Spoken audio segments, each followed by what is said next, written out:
Meus queridos, cá estamos nós para mais um vídeo. O meu nome é Diogo Borges e hoje temos o privilégio real de contar com a presença do Nuno Michaels. Bem-vindo, Nuno. Obrigado, querido Diogo. Para mim, já te disse como é que se diz, em off, e agora oficialmente e para a gravação e para quem nos acompanha, é um privilégio para mim, querido Diogo, esta oportunidade de me sentar e de me colocar ao teu dispor e ao teu público.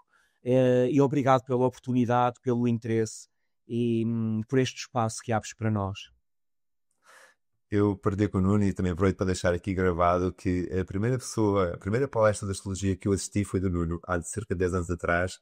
Eu não sabia rigorosamente nada, mas vi um evento do Nuno no Algarve, que não é perto da minha casa, e disse, pá, há qualquer coisa que está-me a chamar, eu vou ouvir esta astrologia.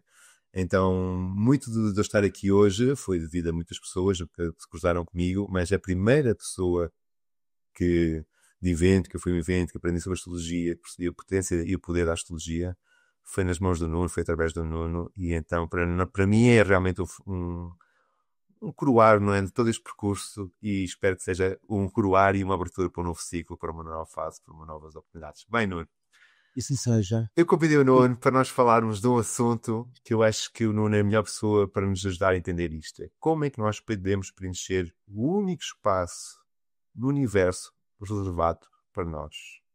E acrescentaria, e deixando isto aqui, completando a pergunta, também com a astrologia, mas provavelmente não só. Como é que nós podemos chegar a esse passo, o único para nós? Não? Uau!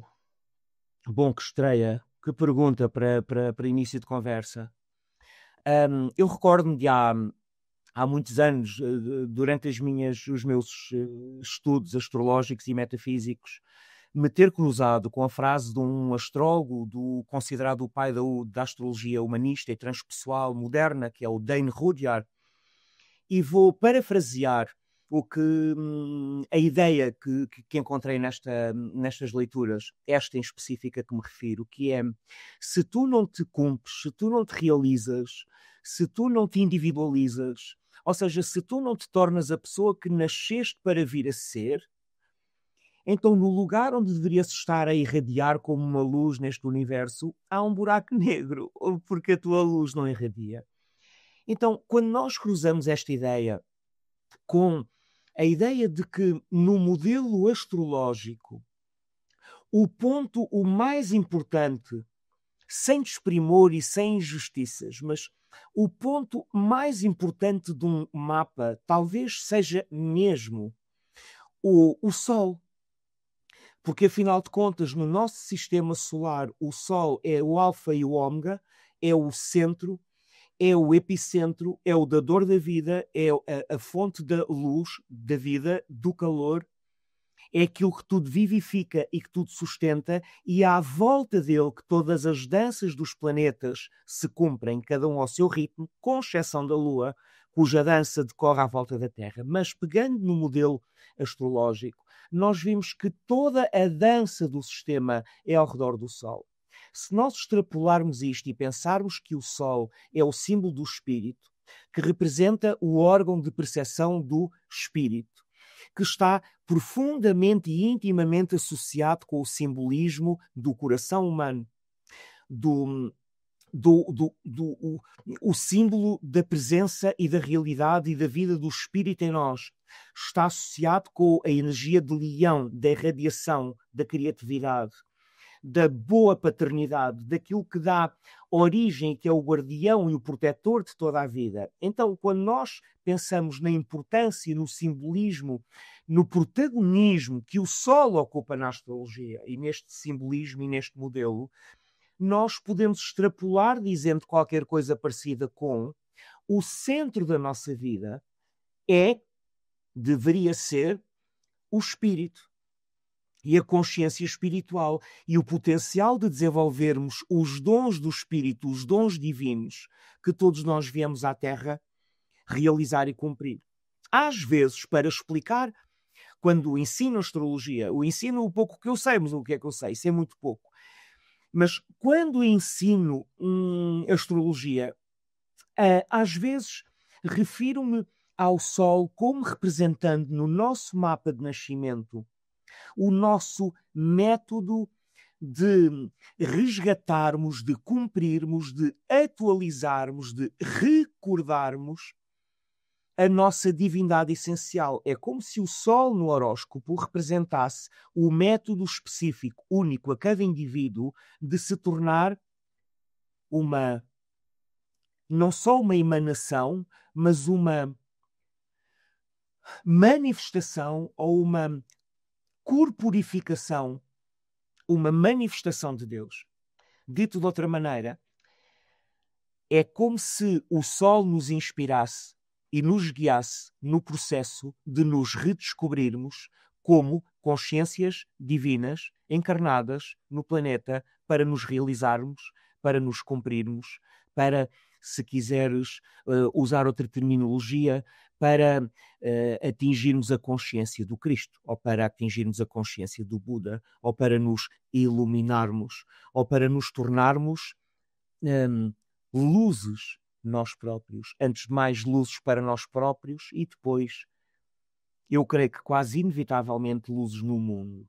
E com esta imagem do Sol, creio que se pode ligar de uma forma muito clara com aquela ideia de se tu não te cumpres, então no lugar onde deveria estar a irradiar uma luz, que é a luz do teu coração e da tua consciência desperta, então está um vazio, está um buraco negro no lugar onde deveria haver uma irradiação de consciência, de sabedoria, de amor, porque são palavras intercambiáveis que se referem a diferentes níveis e expressões do que o Sol representa no mapa. Isto faz eco contigo? Sem dúvida, é muito, muito, muito fascinante dar a importância ao Sol, não é? Realmente encontrar essa fonte da dor de vida, não é? Que é uma ideia que eu acho que também está muito ligada ao Sol. E eu aprendi há muitos anos com um astrólogo americano que fez a sua transição e, portanto, que nos foi ajudar para o lado do véu, de ele já não estar neste plano, estar noutros, chamado Michael Lutin. E o Michael era um astrólogo genial, brilhante, cómico, inspirado, insightful. Como todos nós podemos, enquanto aprendizes da arte e enquanto aprendizes de ser humano, todos nós podemos desejar ter um ideal ou um modelo como este. Eu aprendi com o Michael Lutin há muitos anos a sempre procurarmos a casa do Sol no nosso mapa quando precisamos de nos reenergizar, ou quando precisamos de nos recentrar, ou quando precisamos de nos reequilibrar, ou quando precisamos de nos revitalizar. Então, o Sol é quase como... É tão interessante, porque nós no jogo do xadrez, por exemplo, nós temos um monte de peões e peças e torres e bispos e a rainha e os cavalos e aquilo tudo, mas todo o propósito do xadrez, todo o eixo central do xadrez se trata do rei, de fazer checkmate ao rei e de defender o nosso rei. E o rei anda muito pouco no xadrez, mas é por causa dele que todo o jogo acontece, todo o jogo que decorre. E na nossa vida, do ponto de vista do modelo astrológico, nós podemos fazer este paralelo. É como se todo o jogo de forças do nosso mapa de nascimento tivesse como propósito último permitir, contribuir, colaborar, empurrarmos, gerar as experiências, gerar o karma, gerar as oportunidades, gerar a consciência, gerar a aprendizagem que leva o nosso Sol a vivificar e a brilhar com cada vez mais luz, que é amor, que é consciência, que é sabedoria, que é compreensão. Então, eu gosto muito da imagem a que o próprio Buda também se referia quando dizia: se vires o Buda na rua, mata-o e torna-te uma luz para ti próprio. E o Sol no nosso mapa de nascimento é o símbolo porque a astrologia toda ela é simbólica, não é literal. Como tu bem sabes, eu escuso estar a ensinar o Padre Nosso ao Vigário, tu sabes tanto disto quanto eu. O Sol enquanto símbolo do processo de nos irmos tornando cada vez mais como Deus, ou como divindades ou como consciências encarnadas, individualizadas e ambulantes.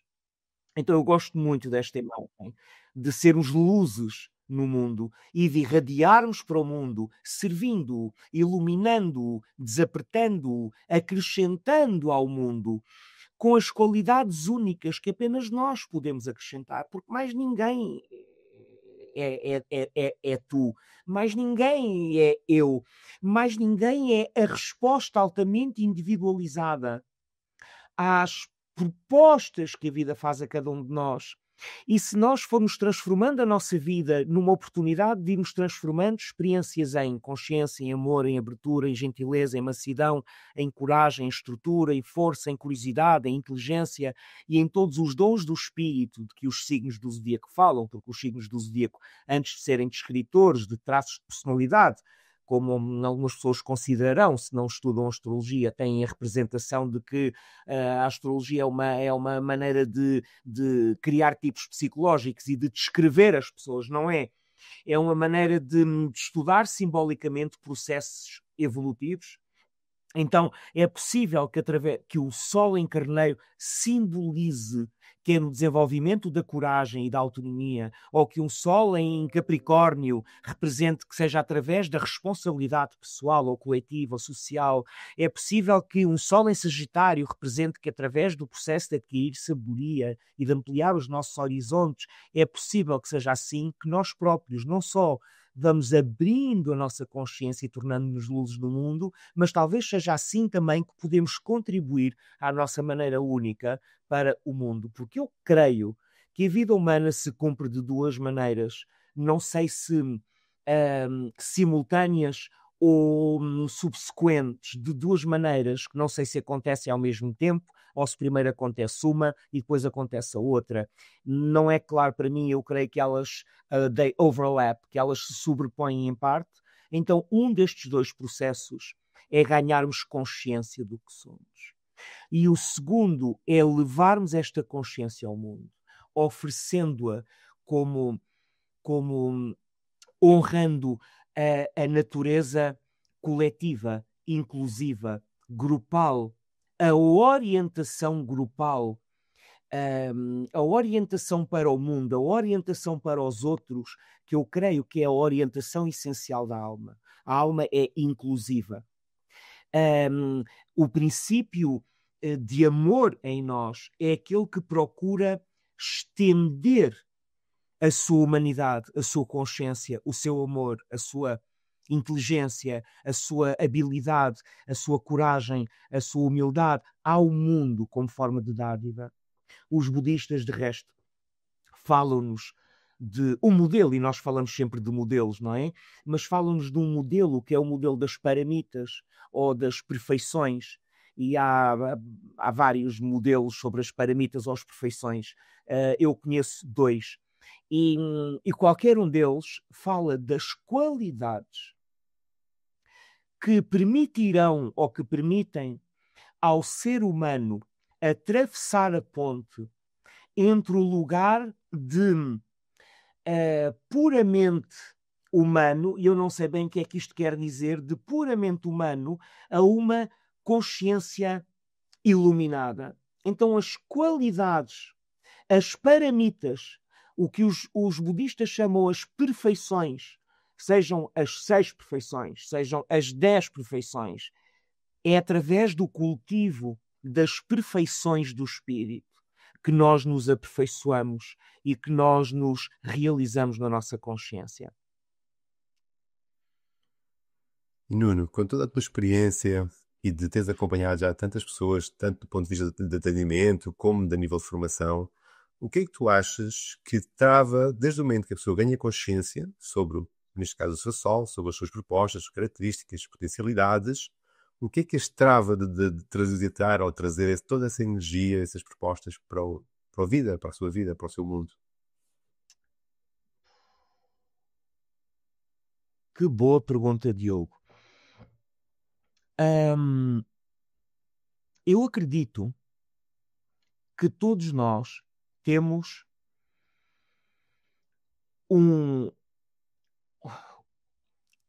um core, um centro essencial de lucidez, consciência e amor.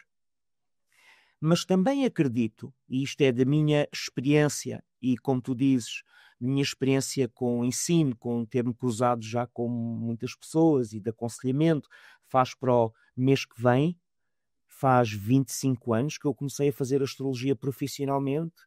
Comecei em maio de 2000, nós estamos a ter esta conversa em abril de 2025.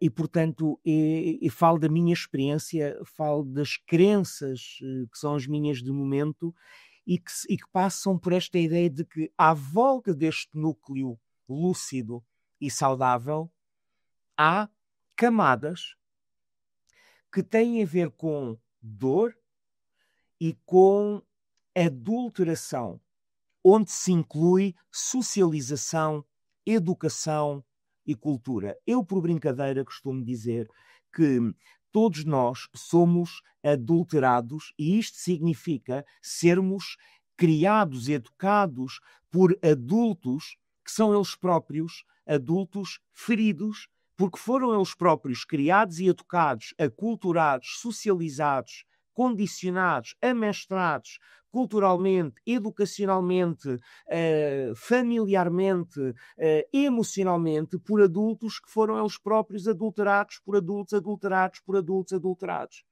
Então, eu creio que um dos trabalhos mais valiosos que nós podemos fazer por nós próprios e para deixarmos que a nossa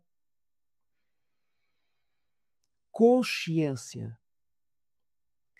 vá transfigurando a maneira como vivemos, as nossas prioridades, as nossas escolhas, os nossos regimes de vida, as nossas dietas energéticas, a maneira como nos conduzimos, o que fazemos com o nosso tempo, o que fazemos com a nossa atenção, o que fazemos com o nosso dinheiro, o que fazemos da nossa vida. Dizia eu que um dos trabalhos mais valiosos que podemos fazer para permitir que a nossa consciência vá transfigurando a maneira como vivemos, de modo a que a nossa vida seja cada vez mais expressão da nossa consciência, em vez de a nossa consciência estar condicionada pelas circunstâncias da nossa vida. E isto é a diferença entre viver de dentro para fora ou viver de fora para dentro. Um dos trabalhos mais valiosos é duplo.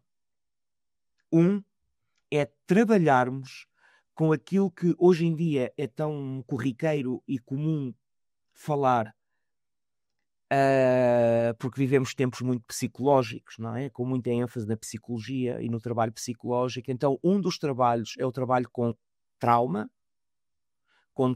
emocional e com as memórias mais antigas que estão na base ou que estão correlacionadas com as camadas de dor, de medo, de falta de autenticidade, de missão pessoal, de necessidade de controlar, de dar demasiado poder ou crença ou fé ou autoridade a autoridades exteriores na vida. Portanto, há um trabalho, eu vou dizer, terapêutico, emocional, psicológico, ligado com trauma. Esta é uma das razões para eu ter sentido muito cedo no meu trabalho com astrologia a necessidade de ir estudar psicologia clínica. Foi uma das razões para eu ter ido estudar psicologia clínica para a universidade. Ter ferramentas para o entendimento abstrato e intelectual é fabuloso. Eu posso olhar para o mapa e fazer uma descrição fabulosa de como aquela pessoa nasceu para andar a saltar e a saltitar com os cangurus na Austrália em liberdade. Mas a pessoa está prisioneira do Parque de Campismo de Olhão. Então, como é que eu ajudo aquela pessoa a desemaranhar-se primeiro do beco das caravanas, sair do parque de campismo, ir até o aeroporto, apanhar um avião para a Austrália e cumprir todo o potencial que nós, astrologicamente, mentalmente, intuitivamente, criativamente, em teoria, vemos representado no mapa. Então, uma das tarefas é trabalho emocional para nos devolver um maior senso de contacto connosco próprios, de maior responsabilidade por nós próprios, de maior autoridade sobre nós próprios e ampliarmos o nosso repertório de escolhas possíveis. Então é liberdade relativamente aos ditames do meu próprio programa emocional. Isto faz algum sentido? Todo. Então é uma das duas bases do trabalho valioso que eu estava a dizer que nós podemos ou deveríamos fazer para que a nossa vida se vá transfigurando em função do que a nossa consciência mostra, revela, exige e dita. O outro pilar, a segunda parte deste trabalho valioso é sermos capazes de ver além da cultura,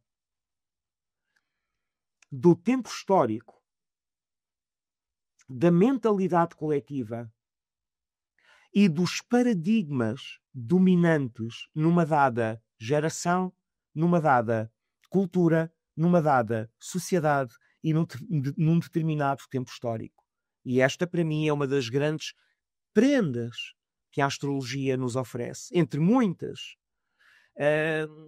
Se calhar poderíamos elencar dúzias de prendas que a astrologia nos oferece, mas uma delas é definitivamente podermos espreitar para lá das paredes de Saturno o consenso, a cultura,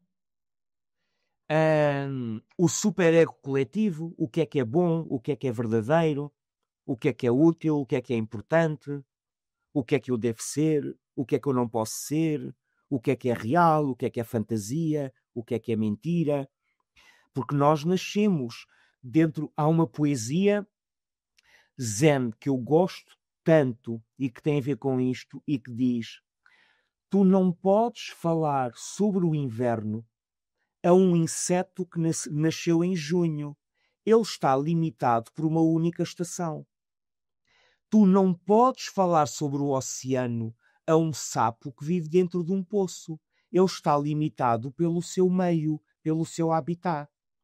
E uma das prendas que a astrologia nos abre é que nos permite furar, através dos véus coletivos do consenso, daquilo que num determinado tempo histórico é tomado como científico, legítimo, verdadeiro, real, desejável, e começamos a relativizar o poder que a cultura, entre aspas, que a civilização, entre aspas, que os valores coletivos têm para nos condicionar. Porque se nós não formos capazes de questionar a cultura na qual nascemos, nós nunca nos descobrimos como seres cósmicos, espirituais, atemporais, transtemporais, espíritos a fazer experiências temporariamente numa determinada conjuntura, quer dizer, num determinado conjunto de circunstâncias. E se nós pudermos reconhecer que durante muitos séculos, isto é só um exemplo, durante muitos séculos, nós como humanidade acreditávamos que o Sol orbitava à volta da Terra e que hoje em dia é para nós evidente que é a Terra que orbita ao redor do Sol, e se pensarmos na quantidade de supostos hereges que foram condenados, obrigados a retractarem-se, a serem condenados no Tribunal da Santa Madre Igreja, por dizerem que a Terra se move, como o Galileu Galilei, e é apenas um dos exemplos, dos muitos, já para não falarmos dos ilustres desconhecidos, perseguidos por terem crenças que não iam ao encontro das definições dos poderes do seu tempo, nós começamos a perceber que as verdades humanas são relativas e são culturalmente definidas e que são temporariamente sancionadas, mas que são temporárias e são relativas. Então, a primeira parte do trabalho para sermos capazes de viver cada vez mais conscientemente, que eu acho que é uma boa síntese do processo do qual estamos a falar, as duas bases para esse processo, é trabalho, vou dizer, emocional, pessoal, e o outro é termos a coragem, a curiosidade, a inteligência, a ousadia de pensarmos para lá e não necessariamente dentro e de acordo com aquilo que a um dado momento da história nos dizem ser real, ser possível, ser desejável, ser bom, ser útil ou ser verdadeiro. Então há um trabalho que é emocional e há um trabalho que é largamente mental, baseado numa forma de inteligência que é a verdadeira forma de inteligência, que é aquela que questiona o que nos é apresentado como verdadeiro. De modo a que possamos cumprir a grande exortação do iluminismo dos séculos XVIII e XIX, que era o sapere aude, que é ousa saber, ousa sair da minoridade a que foste votado, exercendo o dom da razão, do pensamento. Pensa pela tua própria cabeça. E não confundas a força de uma maioria com uma verdade. O facto de 90 pessoas acreditarem na mesma coisa ou 3 milhões de pessoas acreditarem na mesma coisa não faz com que isso seja verdadeiro. E a capacidade de questionar é essencial.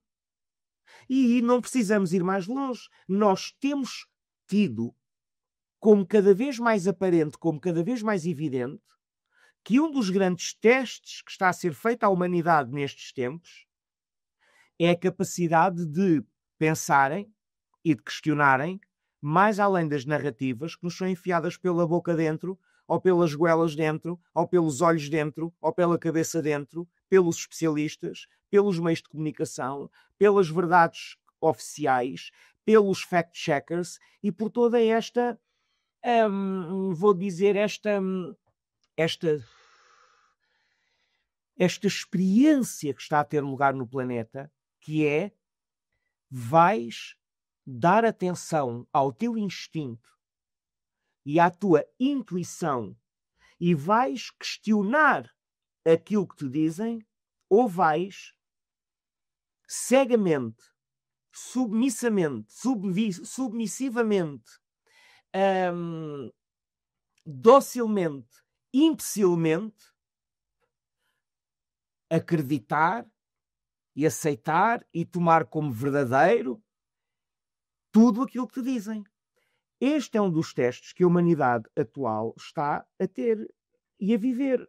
E este processo faz para mim parte do grande despertar que está a ter ou a poder ter lugar nestes anos e nesta década em particular, ou nestas décadas das nossas vidas.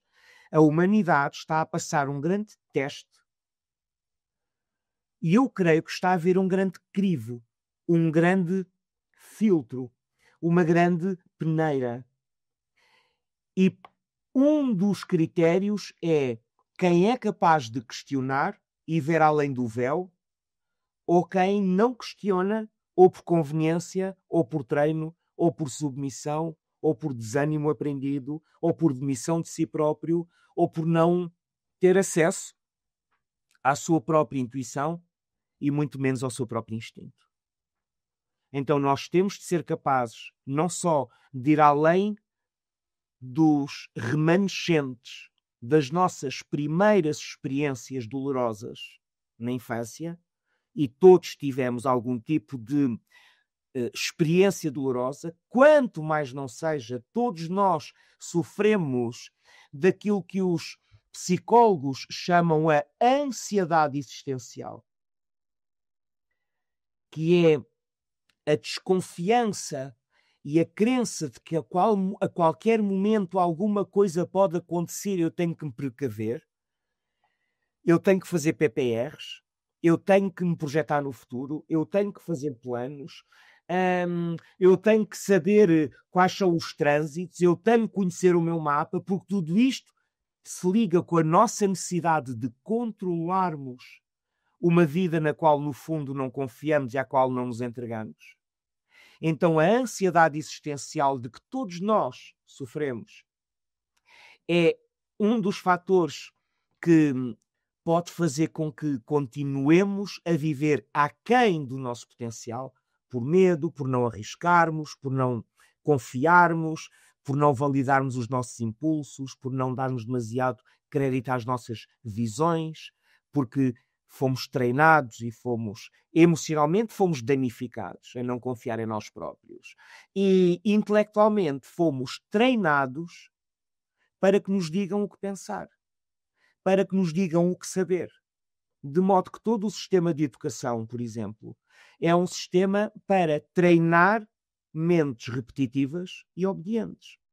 Há um poeta algarvio chamado António Aleixo, que escreveu há muitos anos, um homem que não creio que ele não fosse alfabetizado, mas era um poeta.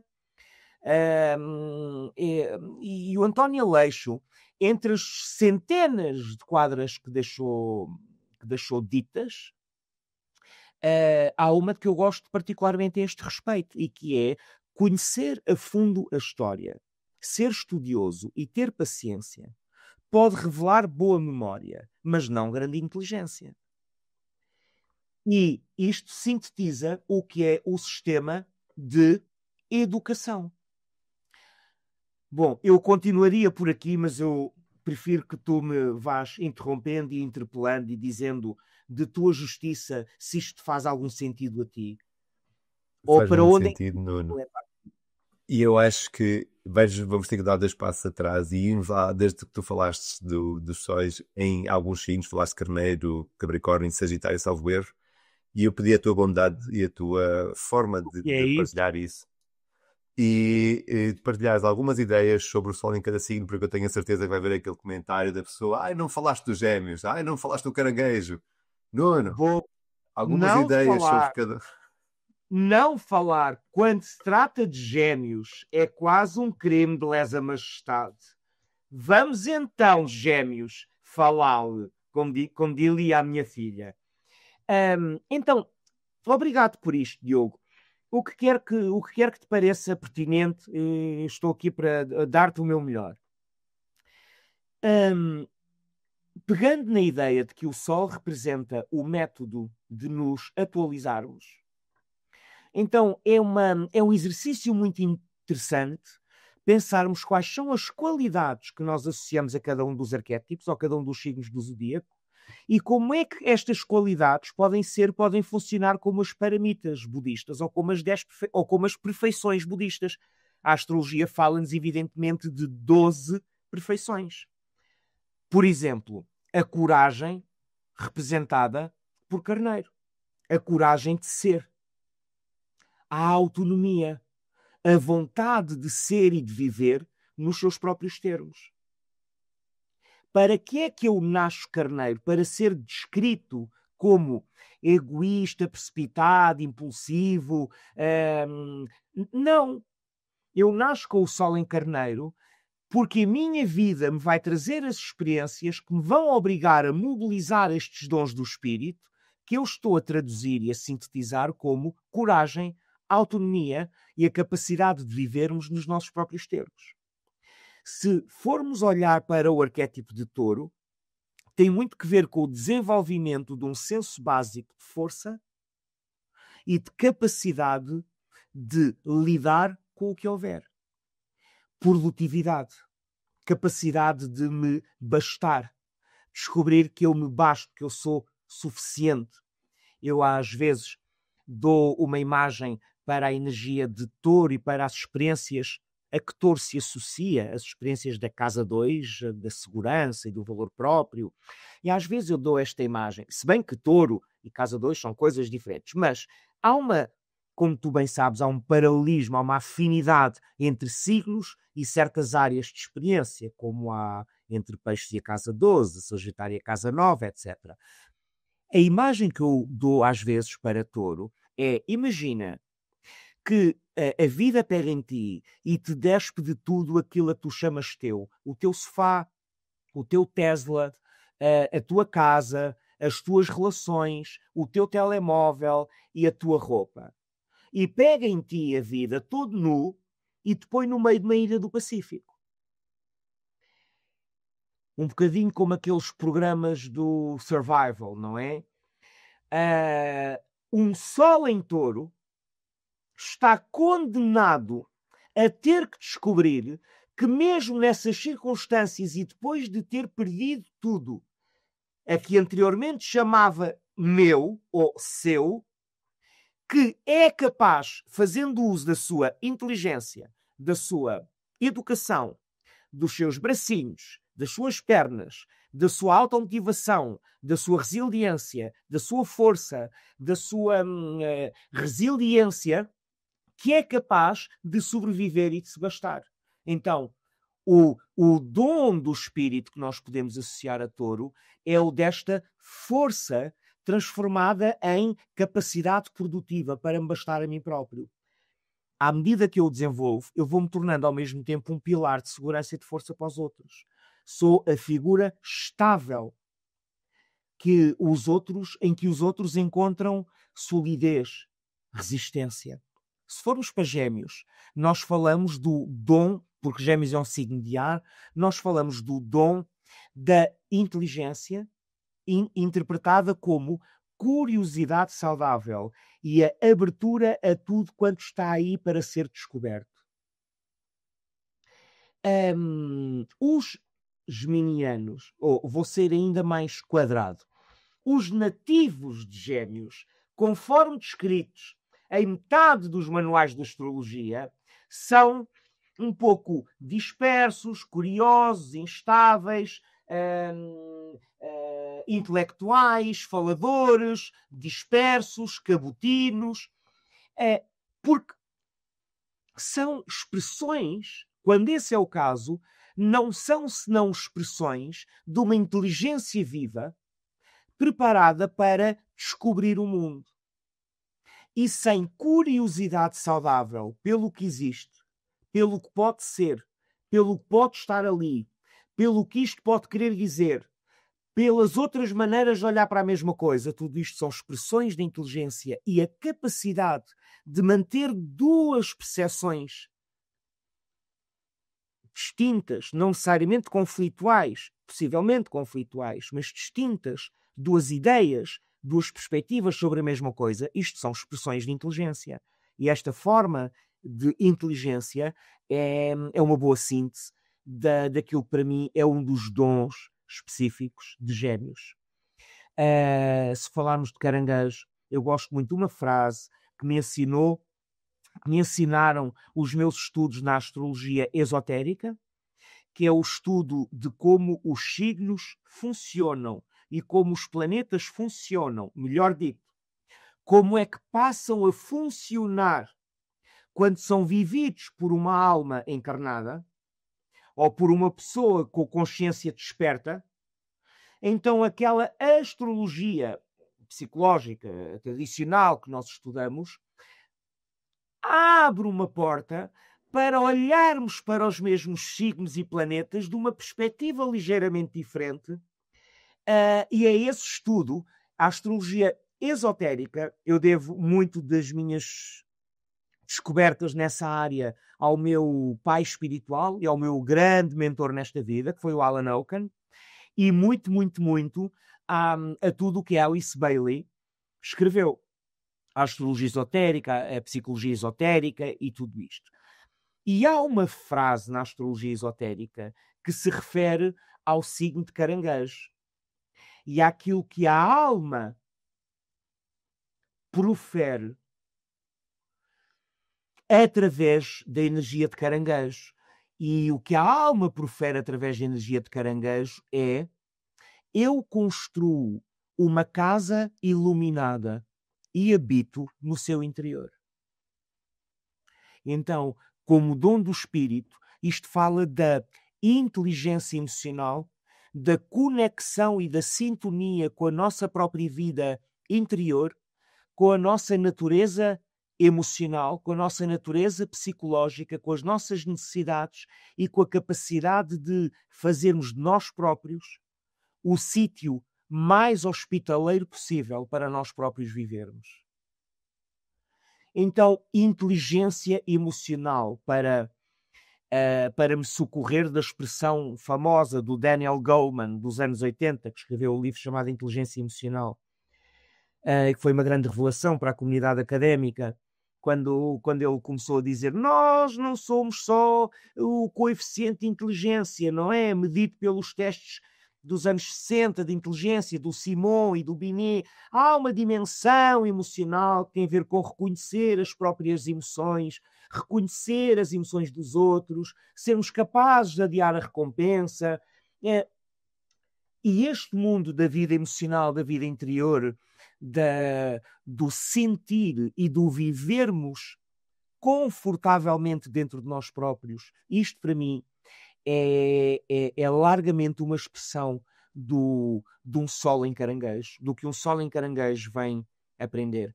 Não a depender, mas a possuir-se e a conter-se a si próprio. Avançamos para Leão. Desculpa se isto está a demorar demasiado tempo. Se quiseres eu acelero um bocadinho. Não, depois imagina, Leão ficaria triste se tu agora não desse a mesma importância a um signo da realeza. Eu estava a estender a escada, mas tu não deixas.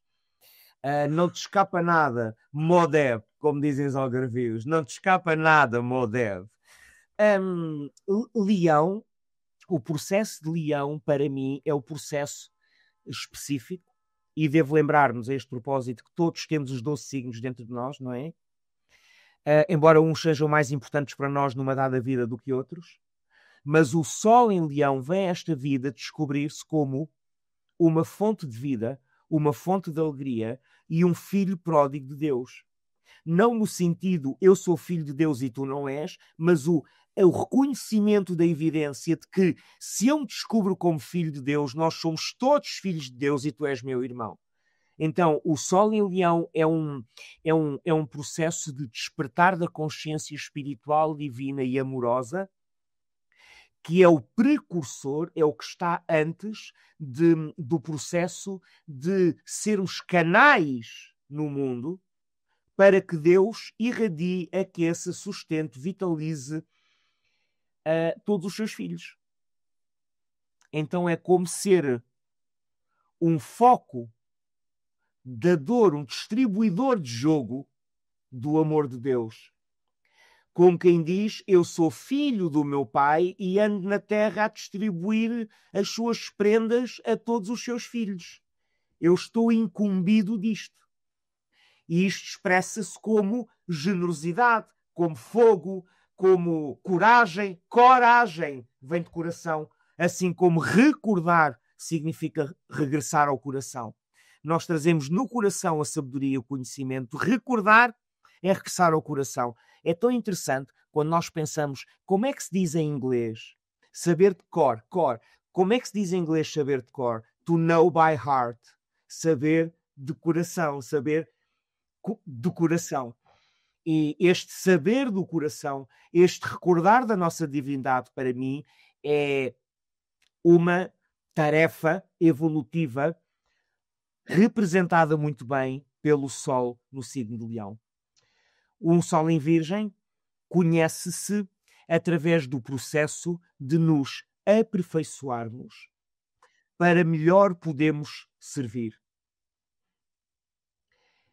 Entre Leão, que é o quinto signo do zodíaco, e Balança, que é o signo das relações e dos encontros com os outros, como nossos iguais, entre Leão, que é o quinto, e Balança, que é o sétimo, nós encontramos a etapa Virgem, a sexta etapa. E Virgem é uma espécie de limar as arestas de Leão para melhor irmos ao encontro dos outros em Balança. E se nós pensarmos que aquilo que é o signo que representa o culminar da experiência humana encarnada no planeta, e o culminar disto não é o último signo do zodíaco, é o último signo da Terra, que é Capricórnio.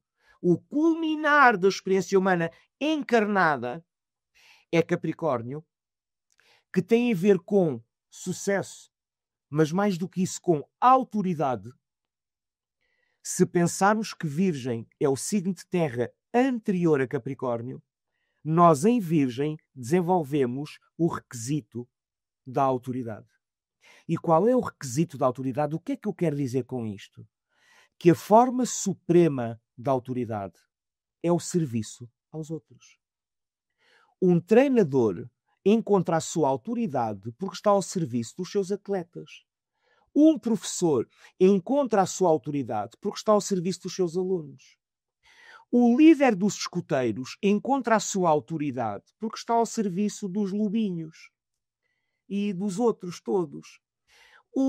Não é? Um político, um verdadeiro político, caso exista pai algum no planeta, encontraria a sua verdadeira autoridade quando se põe ao serviço da polis, política, dos assuntos da polis, da cidade e dos seus conterrâneos. Então a forma superior da autoridade é sempre o serviço. E o serviço requer humildade. E a humildade, talvez a humildade venha de humus, que é de onde nós vimos e ao qual nós regressamos. E quando nós temos consciência de que somos humus animado durante 20, 30, 40, 50, 60, 70 anos e compreendemos a nossa brevidade, a nossa efemeridade, a nossa insignificância, depois temos descoberto a nossa importância em Leão e podemos descobrir a nossa insignificância em Virgem, estamos muito mais bem equipados para ir para o mundo e para os outros, que é a etapa que Balança inaugura no zodíaco enquanto modelo do desenvolvimento da consciência. Até Virgem não há outros. Em Balança começa a haver outros. O dom de Balança tem evidentemente a ver com o potencial de identificação amorosa com os outros, com aquilo que os homens chamam o amor, a identificação, a capacidade de ir ao encontro e a disponibilidade para aprendermos a dançar com os outros. Eu às vezes digo por brincadeira que Balança representa 2 carneiros a dançar. É o signo oposto e complementar de Carneiro, não é?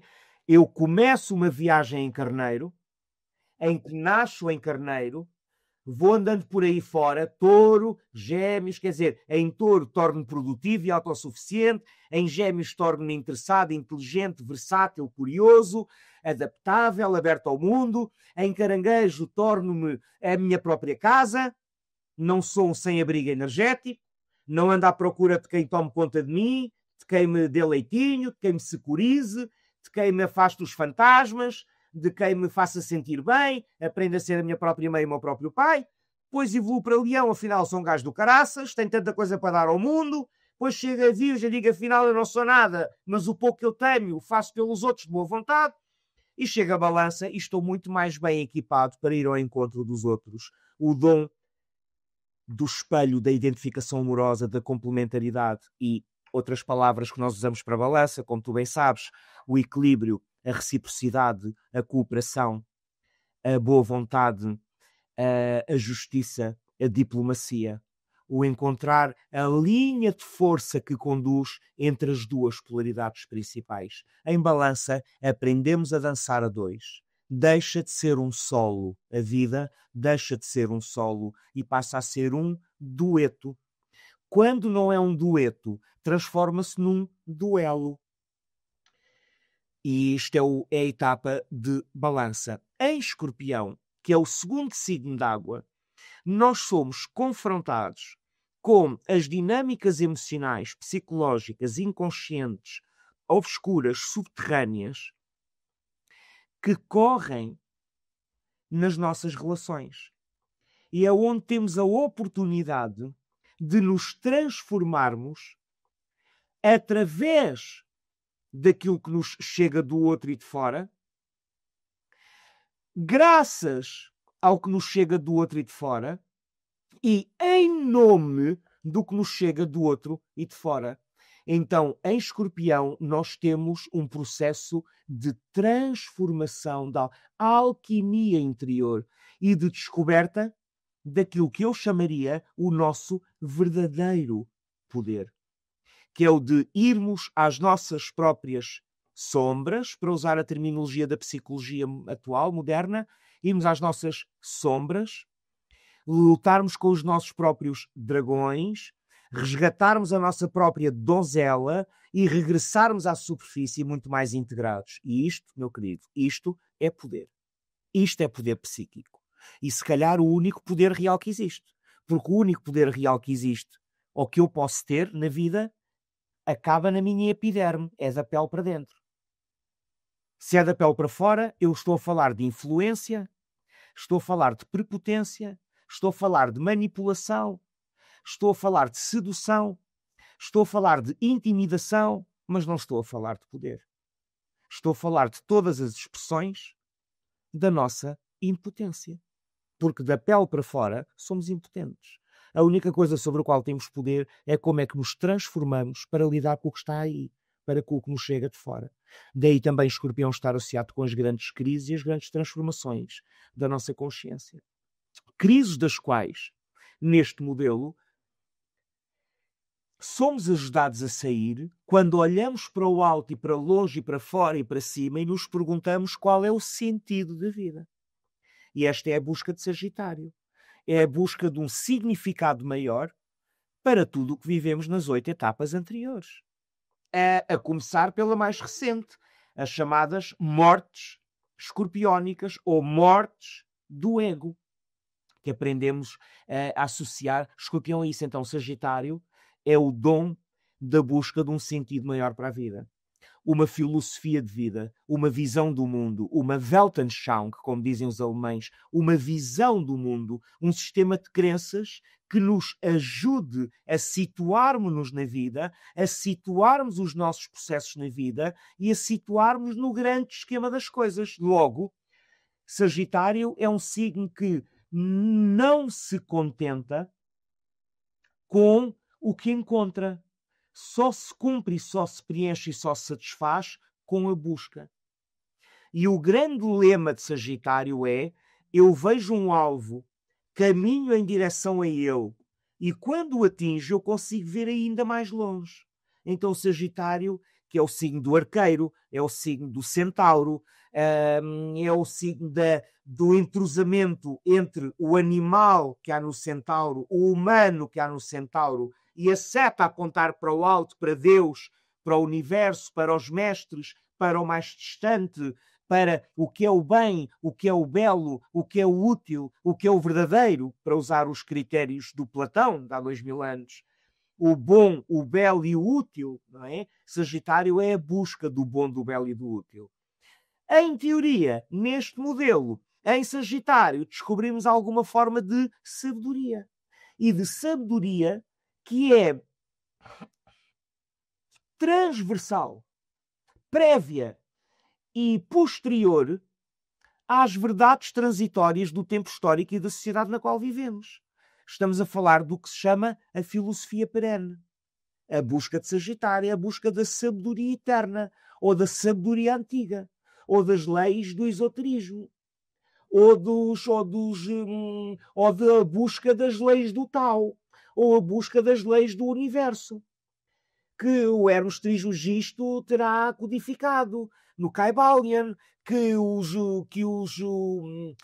os orientais codificaram no I Ching, ou no Tao Te Ching, ou que os judeus codificaram na Torá, ou sabe Deus, a busca destes valores e destes princípios. Então, em teoria, quando chegamos ao signo a seguir a Sagitário, que é Capricórnio, nós temos de ocupar o nosso lugar e papel e função de responsabilidade no mundo de acordo com aquilo que para nós é verdadeiro, é bom, é belo e é útil. Então Capricórnio é o dom da responsabilidade com que ocupamos o nosso lugar nas fileiras dos humanos que, através do seu trabalho, através da sua praxis, que é uma boa palavra, se cumprem ao serviço, não para se servirem, mas ao serviço da sociedade na qual nasceram.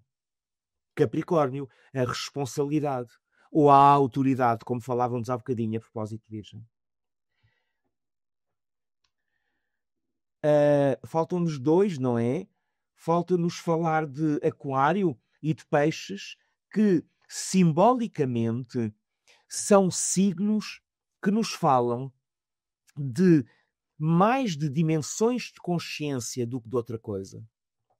Então, quando chegamos a Aquário e ao último ar do zodíaco, falamos de, a meio da minha construção de vida e tendo eu dedicado a minha vida a galgar a montanha da responsabilidade que me propus a mim próprio assumir e cumprir, como é que eu agora, aqui no topo da montanha, perspectivo o conjunto, a humanidade?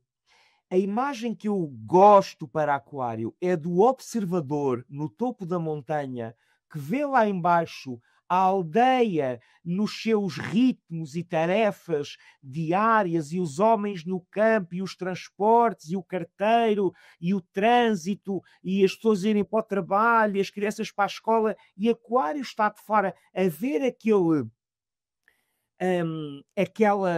aquela dança humana, e que é capaz de intuir ou de visualizar algo que ajuda aquela sociedade a andar para a frente. Então, Aquário é o signo da visão de um futuro além da realidade.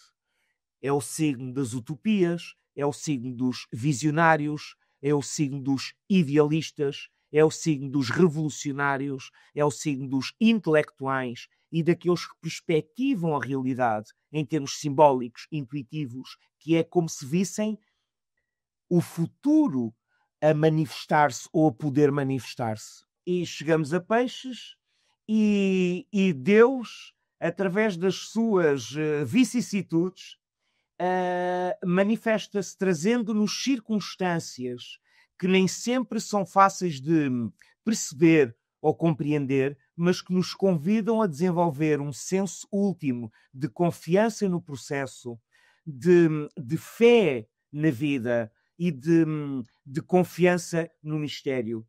Peixes é o signo que mais nos exige que desenvolvamos a capacidade de nos entregarmos e deixarmos conduzir pela vida, descobrindo, em última análise, que nós muito pouco controlamos, muito pouco depende de nós e que, no limite, às vezes, o único que podemos fazer e o único que devemos fazer é deixar que seja o mistério a levar-nos, a interpelar-nos. Não é à toa que Peixes é um signo associado a estados de consciência alterados, à necessidade de escapar das limitações habituais da mente e do funcionamento da mente vigil humana.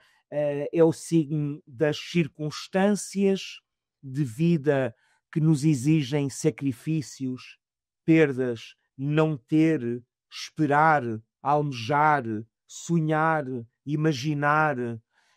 E então é ao mesmo tempo o signo que representa o processo de dissolução de tudo o que existiu antes e começou com Carneiro, e que representa a antecipação de um futuro que virá, mas que ainda não se conhece e que ainda não se vê. Se fizermos a ligação disto com o ciclo da natureza, Peixe representa a despedida do inverno, inverno que veio depois do outono, que veio depois do verão, que veio depois da primavera iniciada com Carneiro. Então, em Peixe, chegamos ao fim do ciclo e ao fim, a última etapa da última estação do ano, em que estamos a fechar tudo o que foi, em que estamos a despedir-nos de tudo o que foi, em que estamos a desligar-nos e a desprender-nos de todo o conhecido, de toda a manifestação anterior, e estamos num lugar liminal entre mundos, entre tempos, entre realidades, a antecipar uma primavera que virá, mas que ainda não veio. Então, peixe representa esta capacidade de confiar enquanto estamos num estado liminal, ou de transição, ou de desconhecido, ou de puro fluxo, ou de pura transição entre o que foi e está a deixar de ser e o que será, mas ainda não é. Muito, muito, muito interessante. Eu acho que assim nós já podemos perceber, cada um, pelo menos toda a gente que ver este vídeo, já pode se inspirar, tanto no próprio Sol, não é? Como no próprio seu signo solar, mas sobretudo também perceber essa, eu acho que essa conexão que tiveste dos 12 signos, não é? Essa ligação entre todos eles, nos ajuda também a, se nós transpusermos essas ideias para a nossa vida, acho que pode ser bastante inspirador, não é? Por isso, agradeço-te imenso tu teres partilhar a tua sabedoria e eu gostaria também imenso que tu partilhasses também um bocadinho sobre o livro que tu escreveste. Se quiseres mostrar agora o teu livro, por favor, tenha a Obrigado bondade. pela oportunidade e pelo interesse. E nem de propósito, eu vou mostrar, chama-se A Viagem de um Anjo. É muito recente, está nas livrarias há 3 meses e é muito interessante pedir-me para falar dele. Não vou tomar muito tempo com ele, porque, entre outras coisas, este livro é uma iniciação escondida, clandestina, à astrologia.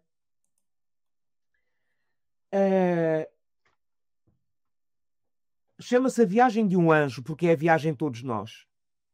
E é uma viagem que eu cartografei aqui em 12 capítulos, em 12 códigos de cores, em 12 etapas e em 12 experiências sequenciais. E só para te dar uma noção, sem querer dar um spoiler nisto, o livro começa assim. Ele surgiu de repente, no meio de um grande clarão de luz. Não trazia memória nem noção do que havia atrás ou antes dele. Mas agora estava ali, cheio de vontade de viver, descobrir e experimentar. E isto é o arquétipo de carneiro. Uau. Depois passaríamos para a parte 2, em que ele descobre o corpo, a ligação à Terra. Passamos para a etapa Gêmeos, em que ele começa a descobrir toda a vida que existe em redor. Depois chegamos à parte Caranguejo, que é quando ele descobre que afinal lhe basta respirar para estar em casa.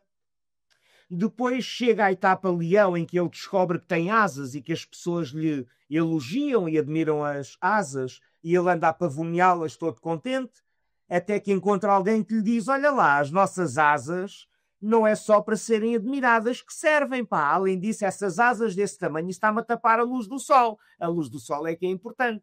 Portanto, vê lá se te pões fino e percebes para que é que tens asas. E a 2, e esta foi a etapa virgem. A etapa virgem muitas vezes implica um mentor. E na etapa balança vão os dois, de mãos dadas, voar pelo mundo e pôr as asas ao serviço. E depois há mais capítulos, eu não quero dar o spoiler. É uma viagem, é uma história para adultos, disfarçada de história para crianças, e é uma iniciação à astrologia disfarçada de história infantil. E é uma tirada, é uma recriação de como pode ser entendida a vida humana, desde que damos por nós e não sabemos de onde vimos e temos a vida toda pela frente, estamos ali com disponibilidade para criar e descobrir e viver e o que é que será que está para acontecer, até à última etapa, Peixes, em que, bom, isso é para quem leia o livro, ele está disponível nas livrarias, na WUC, na Bertrand, na FNAC e no site das edições Mahatma, que é a editora que teve a gentileza e a cumplicidade de se juntar a mim nesta loucura e neste meu desejo de pôr esta história cá fora a voar e a ganhar asas. E aproveito também a dizer que a editora a Edições Mahatma também tem stand, tem bancada no Feira do Livro, que está quase a chegar, por isso também seria um ótimo livro para vocês poderem comprar. Olha, obrigado. E em correndo bem, é bem possível que eu lá esteja no dia 8 de junho, na Feira do Livro, para fazer uma apresentação deste livro e para fazer uma ação de autógrafos. Não é garantido, porque os planetas estão agora a acabar de virar diretos, não é? Mas, em princípio, como se diz em português, em princípio, à partida, estarei lá na Feira do Livro. Obrigado pela oportunidade de falarmos disto, querido Diogo. Obrigado. Eu que agradeço. Eu também vou deixar o link para as principais lojas aqui na descrição do vídeo, por isso, se tu quiseres, podes até lá, comprar o teu livro. E se tu puderes, e o universo permitir e conspirar a favor, no dia 8, vai até Lisboa, vai à Feira do Livro, que é sempre bom ir à Feira do Livro, porque é muito importante nós cultivarmos a cultura do livro, eu acredito. Este ano vai ser muito especial a Feira do Livro. E porquê é que eu digo isto? Porque eu fui ver os trânsitos e a Feira do Livro acontece este ano com uma conjunção de Mercúrio a Júpiter no iniciozinho de Caranguejo. Uau! Júpiter entra em Caranguejo no dia 10 de junho e Mercúrio entra em Caranguejo no dia 8, 9. Então eles encontram-se em simultâneo no primeiro grauzinho de Caranguejo e Mercúrio, Júpiter, é, no mínimo, a garantia de que todos encontraremos alguma coisa para ler, Mercúrio, que nos ampliará os horizontes, a sabedoria e as perspectivas. No mínimo, é a promessa positiva de Júpiter de uma boa experiência de descoberta, de leitura e de encontro de amigos, porque não? Sem dúvida. Nuno, resta-me agradecer pela tua generosidade e pela tua sabedoria. Nuno, Diogo. E deixar-te, para mim é importante dizer-te isso, agradecer-te a tua forma tão original de olhar para a astrologia e tão única, não é? Eu acho que uma das coisas que o Nuno marca, e se nós formos ver vídeos do Nuno há 20 anos atrás, há 25 anos atrás, lá nos primeiros vídeos do Nuno, vamos ver que ele desde sempre tem esta forma muito particular, muito original, muito única e especial de nos partilhar ou divulgar ou difundir a sua sabedoria. Por isso, quero-te agradecer. Tinha ali tantas perguntas para te fazer, Nuno, por isso, olha, fica já a porta aberta para uma futura conversa, porque há tantas perguntas que tu... Adoraria. Quero dizer-te que é um prazer de alma e de coração e também intelectual conversar contigo. É um privilégio ter-te encontrado, é um privilégio reencontrar-te. Tu és um cavalheiro, és um gigante de boa vontade, de gentileza, de generosidade, já para não falar da tua dedicação, do teu compromisso, da tua competência e do serviço imenso que estás a prestar a todos nós e em especial à nossa arte. Obrigado por isso, Diogo. Muito obrigado, Nuno. E a ti que ficaste connosco até o fim, como sempre, subscreve o canal, deixa uma mensagem, deixa o like, estas coisas típicas do YouTube, mas realmente, ou mais do que tudo, olha, envia este vídeo a uma pessoa que tu achas que ele de alguma forma pode ativar a sua chaminha de consciência, despertar uma ideia, inspirar-se para poder trabalhar o seu sol da melhor forma, usar toda a sabedoria que o Nuno partilhou connosco hoje a favor dessa vida, dessa pessoa, por isso ser um agente de mudança também através da divulgação e da partilha destes vídeos. Nuno, até já e a ti, até sempre, aqui na Escola Astrologia. Foi um prazer profundo. Um grande abraço e até uma próxima. Imaginando que tu hoje em dia encontras alguém com 20, com 15, com 21, 25 anos e que está a dar primeiros passos à astrologia e tu, com a tua experiência de 25 anos, quais são assim, os 3 principais conselhos, tentando apelar à tua capacidade de síntese e objetividade, que podes dar a essa pessoa que hoje olha para a astrologia e diz assim, epá, será que isto é para mim? Oh, Diogo, tu fazes perguntas tão boas, que se me abrem portais e universos em reação, em resposta ao que tu estimulas em mim. Obrigado por isso. Muito sucintamente e como pronúncio para uma próxima conversa, que eu pessoalmente gostaria muito de ter. Primeiro conselho, nunca duvides do teu coração. Se te chama, explora. Se puxa por ti, investiga. avança.